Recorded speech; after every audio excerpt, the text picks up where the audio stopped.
E aí, pessoal, como é que vocês estão? Hoje a gente vai dar então prosseguimento no curso de Semiologia da FMSA. A gente já fez uma live que deve estar postada aqui por aí. Vocês têm que dar uma procurada, né? Eu não sei exatamente no atual momento onde é que ela está, mas ela faz parte então desse curso introdutório e a gente vai falar um pouco sobre os principais aspectos da anamnese, ou seja, da entrevista com o paciente.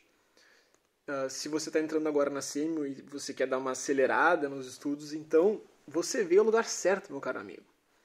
Então, para começar, uma introdução breve.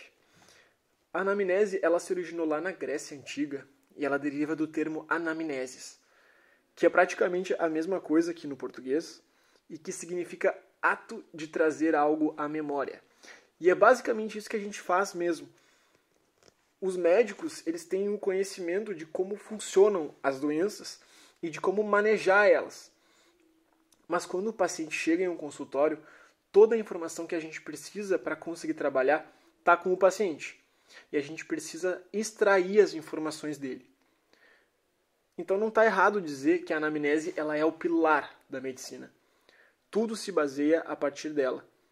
E uma anamnese mal feita tem grandes chances de causar um diagnóstico errado também. Tudo se resume, no final, então, a saber conversar com o paciente e estabelecer uma boa relação médico-paciente. E para fazer isso, é fundamental que a gente use aquelas técnicas de entrevista que foram abordadas na live com a Duda. Eu vou falar delas aqui por cima, mas se você quiser saber mais, vocês vão ter que dar uma olhada na live. Essas técnicas elas são muito importantes porque elas nos ajudam a lidar com todo tipo de paciente que pode aparecer na nossa frente. Alguns pacientes, eles não falam quase nada, são mudos. Outros falam demais, são prolixos, mudam de assunto e saem fora total da conversa e é difícil de manter eles centrados. Tem pessoa também que é muito gente fina, que é muito querida, que é super de boa, mas também tem pessoa que é mal-humorada, que não vai estar afim, que não vai dar, que vai estar de saco cheio. Então, no final, o que vai importar é o nosso jogo de cintura. E esse jogo, ele depende da gente saber utilizar as técnicas e a nossa própria sensibilidade para lidar com todo tipo de situação. E algumas pessoas elas têm mais facilidade com essa interação com pessoas e outros realmente têm mais dificuldade. Mas é uma coisa que a gente vai com o tempo pegando. Então, uma anamnese bem feita, ela vai trazer alguns benefícios para a gente. E quais benefícios são esses? Primeiramente, 75% dos diagnósticos eles vão depender diretamente dos dados coletados na anamnese para se chegar no diagnóstico correto. Então, se tu não coletar uma história adequada, isso pode mudar todo o raciocínio clínico. A gente muda as hipóteses diagnósticas conforme a entrevista. Consequentemente, também muda nosso exame físico, os exames complementares que a gente vai pedir e as nossas recomendações para o paciente. Então, uma boa história, ela facilita nosso diagnóstico. Além disso, ela também reduz os nossos custos, porque quanto melhor a história, menor é o número de exames que a gente vai precisar pedir. Os exames, eles são complementares à anamnese. Então, é só a gente pensar o que acontece quando chega um paciente desacordado, em estado comatoso, em uma emergência, por exemplo. Imaginem tudo que não precisam pedir de exame para descobrir o que deixou o paciente naquele estado. Isso tudo por quê? Porque o paciente não consegue falar. Então, sabendo da importância da anamnese, vamos aos pontos dela. A anamnese ela é dividida em 7 pontos chave. A identificação do paciente, a queixa principal, a história da doença atual, a história mórbida pregressa, a história familiar, o perfil psicossocial e a revisão de sistemas. Vamos começar então a falar um pouco sobre a identificação. Vocês precisam lembrar 9 coisas que têm que ser perguntadas para o paciente. Sempre. Nome, sexo, idade, etnia ou cor, profissão, estado civil, religião, naturalidade e procedência. Então, assim, identificação, 9 coisas. Identificação, 9 coisas. E tem que lembrar essas coisas. Primeiro, as coisas mais básicas, né? Nome, sexo e idade. Sobre o nome, ele tem que ser escrito completo no prontuário. Mas se por acaso o paciente for levado para alguma apresentação de caso clínico, ou se tu for fazer algum trabalho para a faculdade que tu não precise expor o paciente, a gente tem que abreviar o nome com as letras iniciais dele, a fim de preservar a identidade do paciente. E uma outra coisa importante é que os transexuais e os travestis, eles devem ter o seu nome social respeitado, caso eles desejem. Então, e existe até uma portaria que fala sobre isso. Então, tu bota o nome social dele. O sexo, por outro lado, ele é conforme o nascimento da pessoa. Se a pessoa se identifica com outro gênero, a gente coloca essa informação adicional do lado entre parênteses.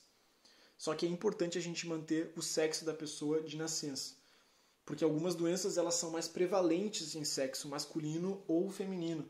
Isso pode mudar as hipóteses diagnósticas e blá blá blá. Com relação à idade, não tem muita coisa a acrescentar. A gente coloca em anos, adivinhe só. E é importante a gente colocar os meses também em crianças de até 3 anos ou até 5 anos, de acordo com algumas bibliografias, porque cada mês nessas crianças muito pequenas, ele conta muito proporcionalmente na vida delas. A etnia ou cor, ela vai ser conforme a autodeclaração da pessoa.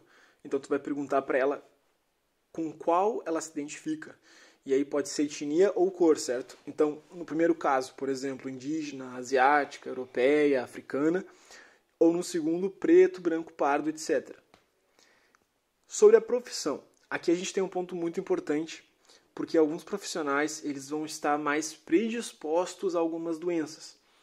Então, um caminhoneiro, por exemplo, que passa boa parte do dia sentado, ou que às vezes ele passa a noite acordado dirigindo.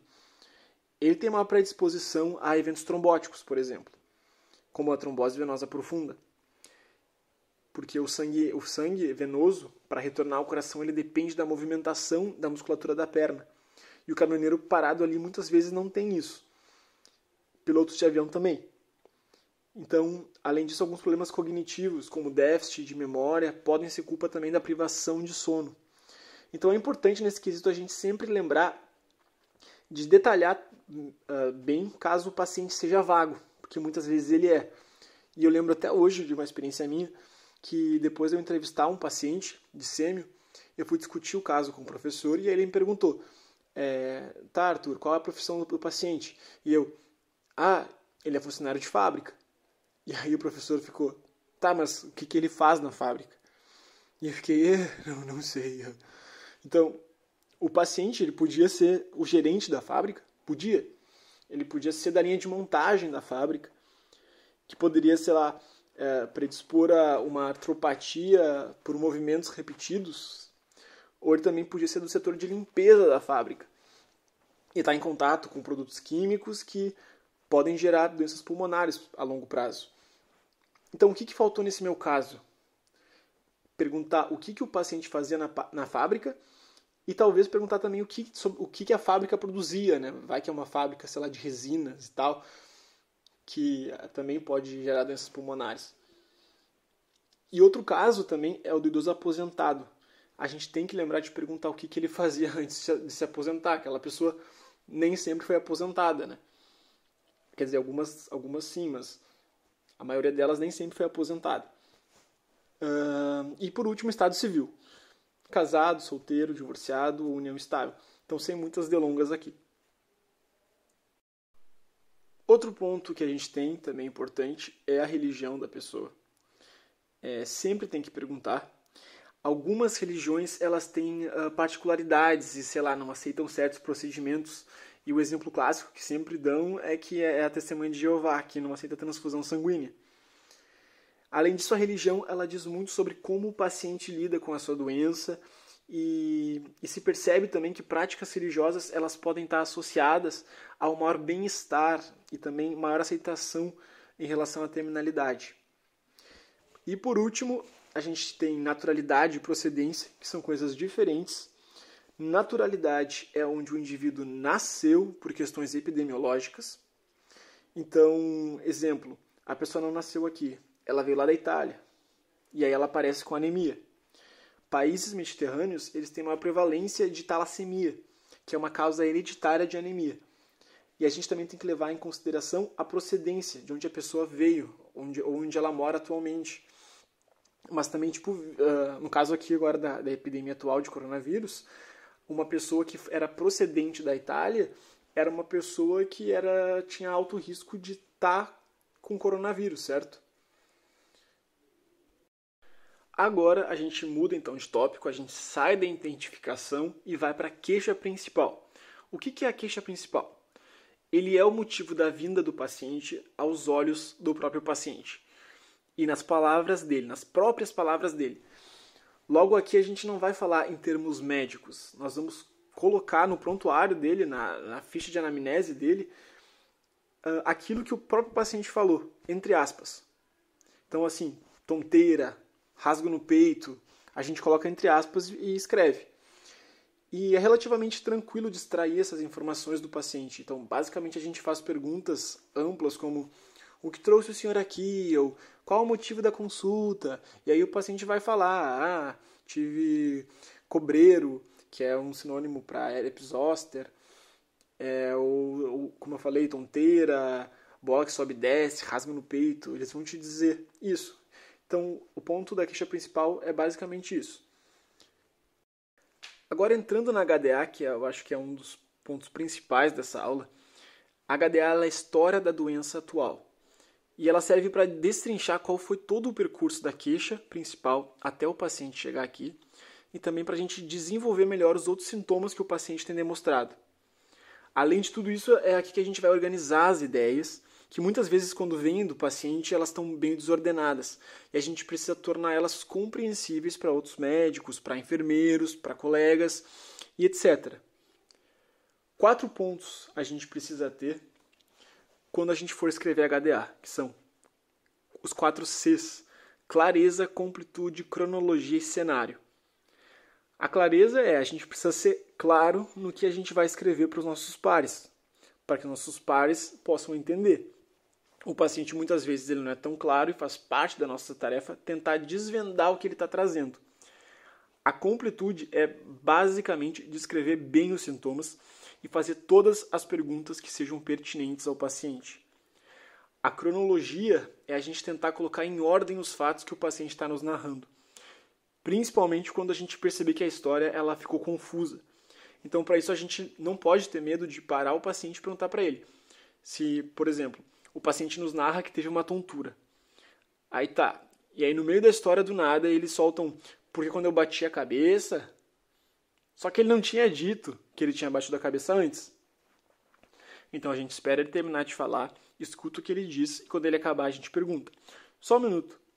O senhor me disse que bateu a cabeça. Quando é que foi isso? Foi antes ou foi depois da tontura? Porque tem uma diferença. A pessoa pode... bater a cabeça e depois se sentir tonta, ou ele pode se sentir tonto e aí por isso cair e bater a cabeça. Então, nossa, deu uma desafinada. Mas tem uma grande diferença. E o cenário é o plano de fundo da história do paciente. E ele pode nos dar indícios do que desencadeou aquilo que o paciente está sentindo. Então, os cenários eles podem ser cenários agudos ou crônicos. No caso dos sintomas mais agudos, como tontura, dispneia súbita, dor no peito, a gente tem que tentar descrever bem o cenário em que aconteceu aquilo. Onde é que estava o paciente? Ele estava em casa? Ele estava dormindo? Estava fazendo atividade física? Passando por alguma situação de estresse? E no caso dos sintomas mais crônicos, a evolução ela pode ser mais lenta. E a gente tem que perguntar para o paciente quando ele se lembra que aquilo começou a incomodar ele. Mas também a gente tem que ter uma visão crítica, porque muitas vezes o paciente pode ter uma visão errada de quando aquilo começou. E um exemplo típico é um paciente que fuma 2 carteiras de cigarro por dia há mais de 30 anos e estava com uma exacerbação de DPOC. Aí tu pergunta para ele quando aquilo começou e eles soltam: doutor, tudo começou quando eu tomei a vacina da gripe. E a gente sabe que não foi. Mas a gente não precisa colocar aquilo que o paciente disse na HDA, certo? Uma outra coisa que ajuda muito na HDA é a busca pelo sintoma guia, que é o sintoma que permite que a gente recomponha a história do paciente baseado naquele sintoma. Então, ele até ajuda também o paciente a recordar o passo a passo daquilo que ele veio sentindo. Então, os exemplos clássicos, assim, no caso de angina, geralmente é dor no peito. No caso da úlcera péptica, é dor epigástrica, dor bem ali na boca do estômago. Na epilepsia, é convulsão. Não necessariamente essas doenças eles têm esses sintomas obrigatoriamente como seu guia, mas eles são os mais comuns. E eles protagonizam os quadros de certa forma. Então a gente vai usar eles como nosso fio da meada. Como é que começou essa dor no peito? Há quanto tempo veio? Como evoluiu? E apesar desse protagonismo, a gente tem que sempre lembrar que todos os sintomas que o paciente tiver, eles têm que ser bem descritos numa boa HDA. Mas o sintoma guia ele tem uma importância a mais. E aí, como é que a gente define o sintoma guia? E bem, não tem uma regra. Ele não precisa ser o sintoma da queixa principal. Ele não precisa ser o sintoma que o paciente dá mais ênfase. Não precisa ser o sintoma mais antigo também. Pode ser que seja? Pode. Mas não é obrigatório que seja algum desses. Então tu vai ver e vai decidir na hora qual o sintoma que se encaixa melhor para ti, basear a tua linha de raciocínio e para conseguir buscar a história do paciente. Agora, atenção! A gente vai entrar, acho que na parte mais importante da aula até agora, que é os 7 pontos cardeais da descrição dos sintomas. Que são, então, localização, características, intensidade, cronologia, situação em que ocorre, fatores de alívio e de piora e manifestações associadas. Então, essas 7 coisas elas precisam ser abordadas a respeito de um sintoma para que aquele sintoma possa ser considerado bem descrito. Então, vamos começar com a localização. É onde que surgiu o sintoma. Então, isso vai se aplicar muito bem à dor. Alguns sintomas eles não vão se encaixar. Então, a gente vai perguntar, a gente não vai poder perguntar onde é que se localiza a tosse do paciente. Agora, na dor a gente pode localizar ela, se ela é uma dor retroesternal, se ela é uma dor lombar, se ela é uma dor epigástrica. Então, para isso é muito bom a gente saber essas localizações topográficas aqui, que muitas vezes aparecia lá no início das provas de anato e ninguém dava bola. Então, saber o que é flanco, o que é epigástrio, hipogástrio, o que é hipocôndrio. É bom a gente saber para enriquecer a nossa anamnese. Característica. A característica ela é a qualidade do sintoma. Então, em caso de tosse, por exemplo, a gente tem que dizer se ela é seca ou se ela é produtiva. Em caso de dor, se ela é uma dor aguda ou se é uma dor crônica.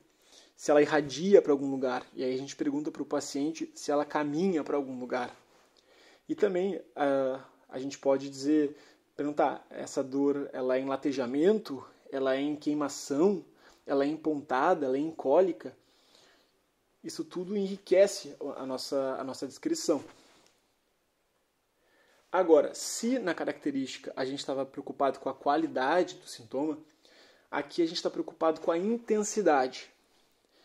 Então, isso aqui é bem subjetivo. A gente, para ter uma noção do quanto de dor o paciente está sentindo, a gente cria uma escala imaginária e diz para o paciente, em uma escala de 0 a 10, onde 0 é sem dor e 10 é a pior sensação que o paciente já sentiu, quanto de dor o senhor está sentindo?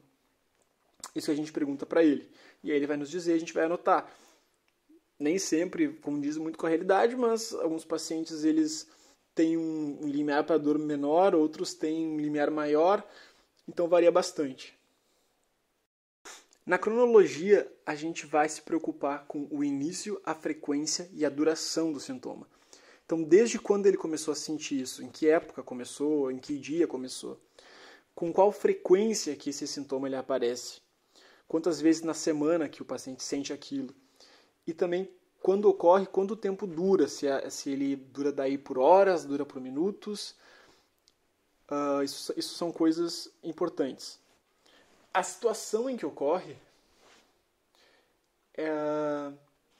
é a gente perguntar para o paciente sobre os gatilhos, se ele percebeu alguma coisa que desencadeia aquele sintoma, se é alguma hora do dia, se é uma mudança de temperatura, algum produto químico, etc.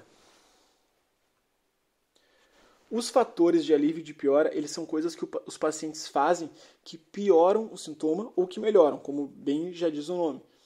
Então vamos pegar o exemplo das úlceras. As úlceras pépticas, tá? Elas podem ser gástricas ou duodenais. As úlceras gástricas, elas tendem a piorar depois de uma refeição. E a úlcera duodenal é o contrário, ela melhora depois que o paciente se alimenta. Então vocês estão vendo a importância de perguntar os fatores de alívio e de piora. Outro exemplo muito importante é a dor da pericardite. E os pacientes eles mostram que a posição de prece maometana, que é essa prece de reza para Allah, é uma prece do islamismo, ela melhora a dor no tórax. Agora, a dor torácica por angina, ela tende a piorar com a atividade física e melhorar com o repouso.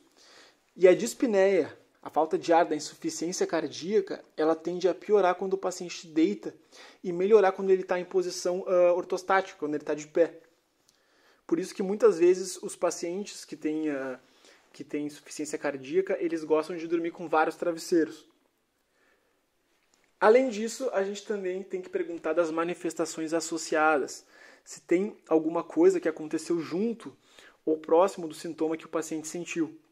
Então, no caso da angina, a nossa melhor amiga dessa aula, né, que é o que a gente mais fala, o paciente ele sentir sudorese ou tontura juntamente com o episódio de dor é bem comum. Pacientes também, antes de convulsionarem, eles podem apresentar algumas áureas, ou seja, alguns pródromos, que são sinais que aparecem antes do episódio convulsivo. Então eles podem começar primeiro a tremer algum membro, ou eles podem ficar estalando os lábios, ou até mexendo na roupa compulsivamente. Então isso são coisas que a gente sempre tem que investigar.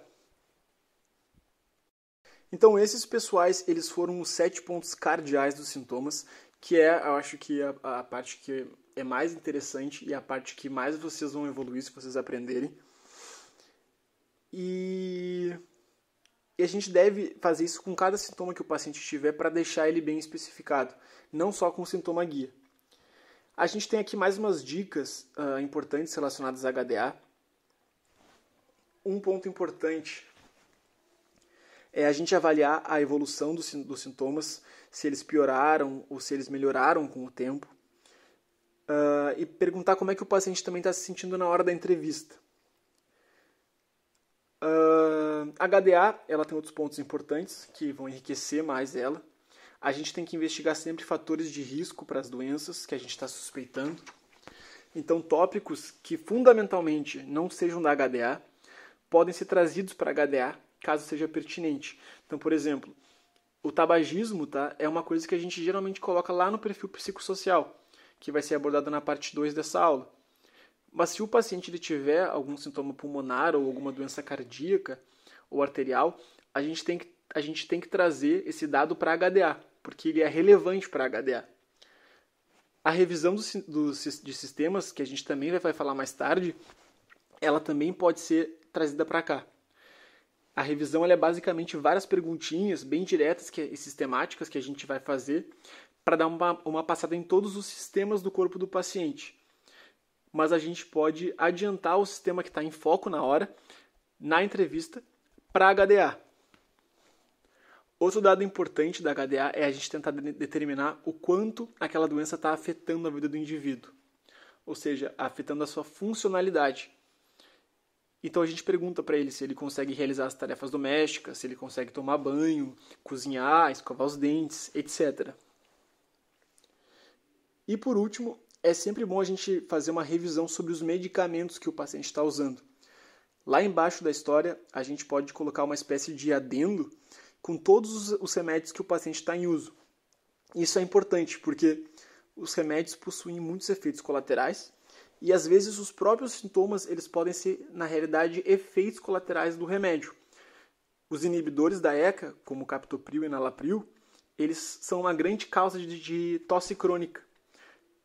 Por exemplo, Os aminoglicosídeos, que são uma classe de antibióticos, eles podem causar injúria renal aguda e também podem provocar arritmias, oligúria, etc. Por isso que os medicamentos é importante a gente sempre lembrar de colocar. Então, pessoal, me alonguei um pouco aqui. Aqui acaba a nossa primeira parte da aula de semiologia, da parte 1 de anamnese. Na parte 2 a gente vai abordar os outros 4 aspectos restantes. E não se preocupem que eles não são tão grandes que nem a HDA. A HDA realmente ela é um pouquinho maior. Então, nos vemos na próxima aula. Valeu!